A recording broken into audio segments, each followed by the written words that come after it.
Nous sommes reconnaissants au Seigneur de ce que nous sommes encore ensemble pour partager la parole de Christ. Ça doit être la parole de Christ, la parole de Jésus-Christ. C'est lui, c'est notre Seigneur, c'est ces paroles qui sont importantes.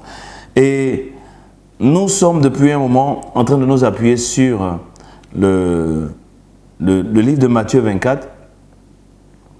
Et c'est un livre qui est très utilisé ces derniers temps par rapport à l'événement que nous connaissons.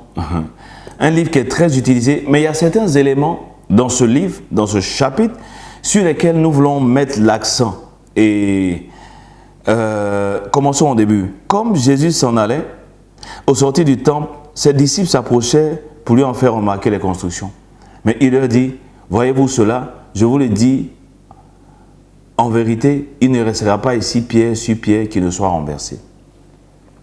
Il s'assit sur la montagne des Oliviers et les disciples vinrent en particulier lui faire cette question. Dis-nous, quand cela arrivera-t-il et quel sera le signe de ton avènement et de la fin du monde? Jésus leur répondit, prenez garde que personne ne vous séduise, car plusieurs viendront sous mon nom, disant, c'est moi qui suis le Christ, et ils séduiront beaucoup de gens. Vous entendrez parler de guerre et de bruit de guerre. Gardez-vous d'être troublés, car il faut que ces choses arrivent. Mais ce ne sera pas encore la fin. Une nation s'élèvera contre une nation et un royaume contre un royaume. Il y aura en divers lieux des famines et des tremblements de terre. Tout cela ne sera que le commencement des douleurs.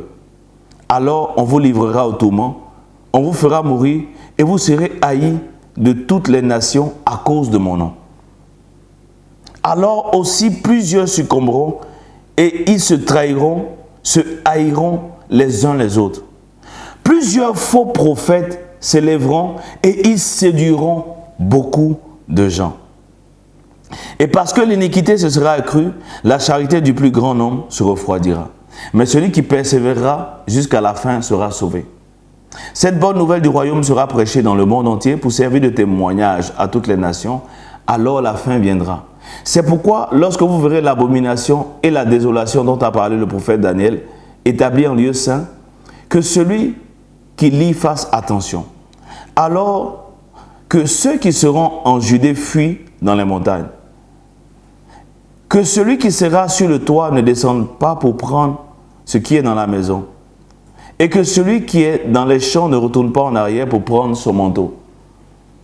Malheur aux femmes qui seront enceintes et à celles qui allaiteront en ces jours-là. Priez pour que votre fuite n'arrive pas en hiver, ni un jour de sabbat. Car alors la détresse sera si grande qu'il n'y en aura point eu de pareil depuis le commencement du monde jusqu'à présent, et qu'il n'y en aura jamais. Et si ces jours n'étaient pas abrégés, personne ne serait sauvé. Mais à cause des élus, ces jours seront abrégés. Si quelqu'un vous dit alors, le Christ est ici ou il est là, ne le croyez pas. Car il s'élèvera de faux Christ, de faux prophètes, et ils feront de grands prodiges et de grands miracles, au point de séduire, s'il était possible, même les élus. Voici, je vous l'ai annoncé d'avance. Il y a quelque chose que nous voulons remarquer ici.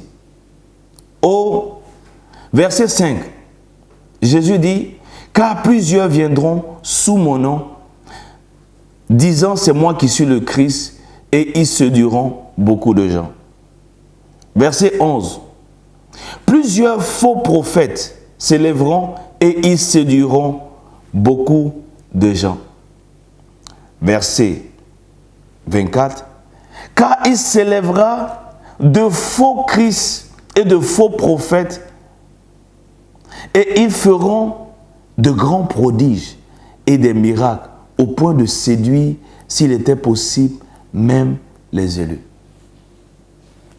Nous remarquons que l'exposé ici de Jésus-Christ est parsemé de mise en garde par rapport à des faux prophètes, par rapport à des séducteurs. Jésus aurait pu parler une seule fois de faux prophètes, et puis ensuite parler de famine, parler de calamité, et puis on s'arrêtait là. Mais Jésus a poursuivi, et à chaque fois, nous remarquons qu'il revenait sur le fait de cette mise en garde due à la séduction qui viendra de faux Christ, de faux prophètes. Voici pourquoi nous en parlons. Nous avons dit que l'évangile concerne Jésus-Christ et que si l'évangile concerne Jésus-Christ, nous devons faire plus attention à ce que Jésus a enseigné, à ce que Jésus a prêché. Et c'est dans cet élan que nous sommes. Regardez de très près ce que Jésus nous a enseigné. Et quoi de plus normal que de regarder de très près les mises en garde de Jésus-Christ qui est notre Seigneur. Et ici, par rapport au temps de la fin, Jésus nous met en garde contre des personnes qui vont séduire. À quoi ressemble la séduction? Des personnes qui vont prêcher au nom de Jésus-Christ. Des personnes qui vont prêcher Christ, mais des personnes qui ne s'attacheront pas aux saines paroles de Jésus-Christ. Voici d'où vient la séduction. Le nom de Jésus sera utilisé. Le nom de Jésus sera mis au devant. Le nom de Jésus sera affiché. Mais ça ne sera pas le message de Jésus-Christ. Nous ne le dirons jamais assez. Prenons les paroles de Jésus-Christ et comparons ces paroles de Jésus-Christ à toute parole d'un serviteur de Dieu, d'un homme de Dieu, d'un serviteur de Christ. C'est le moyen par excellence pour être délivré de la séduction. Est-ce que tel enseignement est conforme aux paroles de Jésus-Christ? Laissez-moi prendre un exemple.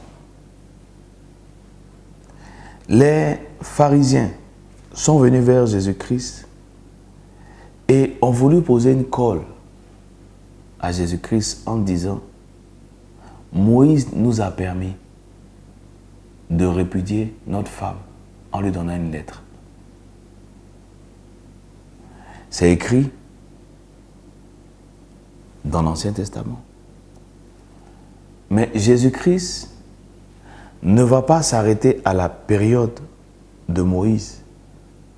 Jésus-Christ va aller avant la période de Moïse.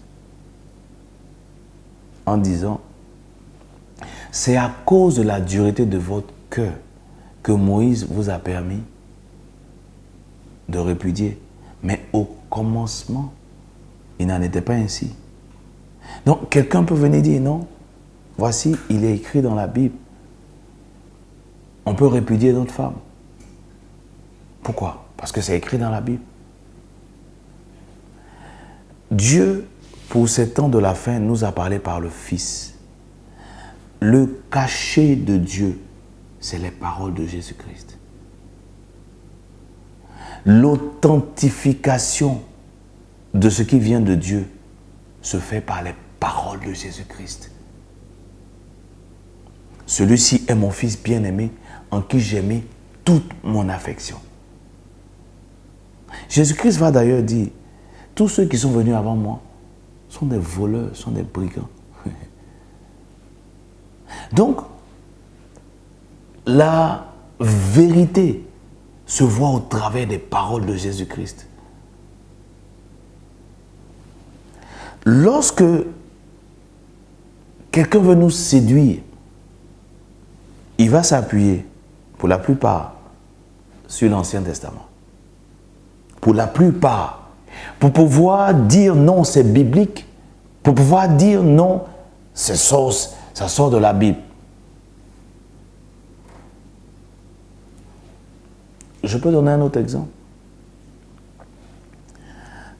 Dieu a pris de l'esprit qui était sur Moïse et il l'a mis sur les autres. D'accord? C'est écrit dans la Bible. Mais où est-ce que nous voyons dans le Nouveau Testament Jésus-Christ en train de prendre de l'esprit qui est sur Pierre pour le mettre sur les autres disciples? Où est-ce que nous voyons dans le Nouveau Testament Dieu est en train de prendre de l'esprit qui est sur Paul pour le mettre sur les autres disciples? Nous ne le voyons aucunement. Paul va d'ailleurs dire, il y a un seul esprit. Il y a un seul esprit. Si ça s'est fait du temps de Moïse, est-ce que cela s'est fait du temps de Jésus-Christ? Pourquoi? Parce que la grâce et la vérité sont venues par Jésus-Christ. La grâce et la vérité. Donc, la séduction va consister à, les anglophones disent bypass, les paroles de Jésus-Christ en se référant souvent à des passages qui sont dans l'Ancien Testament. Pas que nous réunions l'Ancien Testament, pas du tout. Mais la vérité est venue par Jésus-Christ. Dorénavant, si dans l'Ancien Testament nous avions l'ombre, dans le Nouveau Testament, nous avons la vérité. Donc nous ne pouvons pas nous laisser séduire par quelques prédications qui dira voici ce qui est écrit. Laisse-moi prendre un autre exemple. Si dans l'Ancien Testament, selon Deutéronome 28, la bénédiction était matérielle, dans le Nouveau Testament, selon Éphésiens, la bénédiction est spirituelle. Elle n'est pas matérielle. Voici pourquoi nous avons lu la dernière fois ce que Paul adresse à Timothée. Il dit recherche la piété, la foi, la justice. Voici ce sur quoi nous devons mettre l'accent. Donc, nous ne pourrons pas nous appuyer sur Deutéronome 28 et dire on sera béni dans les champs, on sera béni ici, béni, béni, béni. Mais Deutéronome 28 ne s'arrête pas là. Deutéronome 28 se poursuit. Si dans Deutéronome 28, on nous dit un certain nombre de choses qui sont attrayantes, il dit, voici toutes les bénédictions qui se reprendront sur toi et qui seront ton partage lorsque tu obéiras à la voix de l'Éternel, ton Dieu. Tu seras béni dans la ville, tu seras béni dans les champs, le fruit de tes entrailles, le fruit de ton sol, le fruit de ton troupeau, les portées de ton gros, de ton menu bétail, toutes ces choses seront bénies. Ta corbeille et ta rue seront bénies. C'est vrai, c'est écrit ici, mais ça ne s'arrête pas là. Il dit, à partir du verset 15, mais si tu n'obéis pas point à la voix de l'Éternel ton Dieu, si tu n'observes pas et ne mets pas en pratique tous ces commandements et toutes ces lois que je te prescris aujourd'hui, voici toutes les malédictions qui viendront sur toi et qui seront ton partage. Mais, en nous appuyant sur ça, la loi nous a montré par la suite que personne n'était capable. La Bible nous dit, personne n'était capable d'obéir à la loi. Personne n'était capable. Donc, m'appuyer sur Deutéronome 28 pour dire tu auras telle bénédiction, tu auras telle bénédiction. Dans la nouvelle alliance, n'est pas d'actualité. N'est pas d'actualité. Bien-aimés, nous sommes juste en train d'essayer d'attirer l'attention des uns et des autres. Essayer d'avoir un certain éveil par rapport à Christ, par rapport à son évangile. Nous sommes juste à la recherche de la vérité de l'évangile. Nous avons juste un désir de marcher dans la vérité. Parce que Jésus nous a mis en garde dans ce livre de Matthieu 24 qu'il y aura des séducteurs, il y aura de la séduction, il y aura des faux prophètes. Un prophète n'est-il pas celui qui parle de la part de Dieu? C'est ça un prophète. Ils diront qu'ils parlent de la part de Dieu. Mais ils ne peuvent pas parler de la part de Dieu si leur parole est contraire aux paroles de Jésus-Christ. Ils ne parlent pas de la part de Dieu. Si la Bible dit, un autre exemple, dans le livre d'Hébreux, que par une seule offrande, il a emmené à la perfection ceux qui sont sanctifiés, nous ne pourrons pas accepter dans cette nouvelle alliance que quelqu'un nous dise d'envoyer une offrande pour obtenir quelque chose de Dieu. Mais qu'en est-il de ce qui est écrit dans le livre d'Hébreux? Que par une seule offrande, il a emmené à la perfection ceux qui sont sanctifiés. Nous voulons juste inciter l'enfant de Dieu, le véritable enfant de Dieu, à revenir à la parole. Et à revenir à la parole de Jésus-Christ, à la parole de Christ, à Jésus. C'est lui le Dieu véritable. C'est lui le seul Dieu. Et c'est ses paroles qui comptent. C'est les paroles de Jésus qui comptent. C'est les paroles de Jésus-Christ qui comptent. Revenons aux paroles de Jésus-Christ. Revenons aux paroles de Jésus-Christ et ne nous laissons pas séduire. Que celui qui a des oreilles pour entendre, entende. Père, sois glorifié. Père, sois élevé. Père, sois magnifié. Parce que tu es venu pour nous sauver. Et tu sauveras ceux qui t'écoutent. Tu sauveras ceux qui placent leur confiance dans tes paroles, Jésus. Merci. Merci, Père. Que toute la gloire te revienne. Dans le nom puissant et précieux de Jésus. Amen.